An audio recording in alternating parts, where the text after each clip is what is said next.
Dime mami, mamacita, no, mi mamacita. Mamá mazota,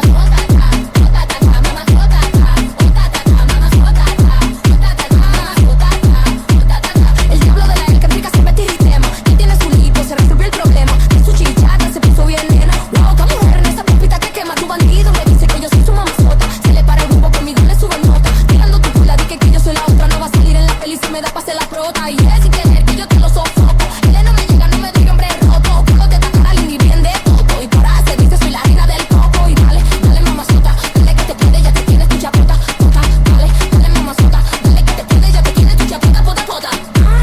Ustedes lo quieren hacer como lo hace el MC, pero es que no lo hacen así, pero esa dele. Mamazota acá, pota acá, mamazota acá, pota acá, mamazota acá, pota acá, mamazota acá, pota acá, mamazota, sota, pota y de pota, sota, sota, pota y de pota, sota, sota, pota y de pota, pota y de pota. Oye una vaina, a mí no me gusta que me digan baby, dime mami, mamacita, no, ni mamacita, mamazota. Mamazota, mamazota, mamazota, mamazota.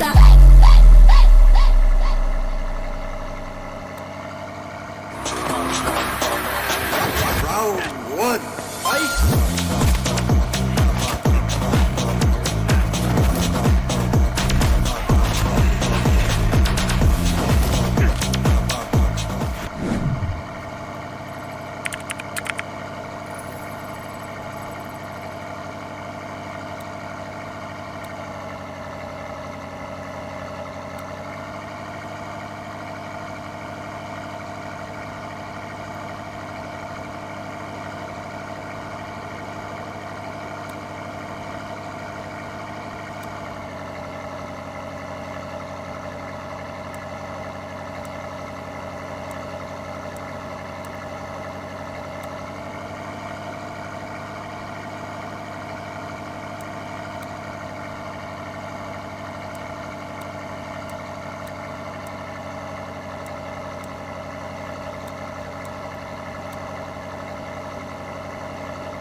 Kazan geri vurdu açan çiçeğimi, çekti her arzumu her dileğimi.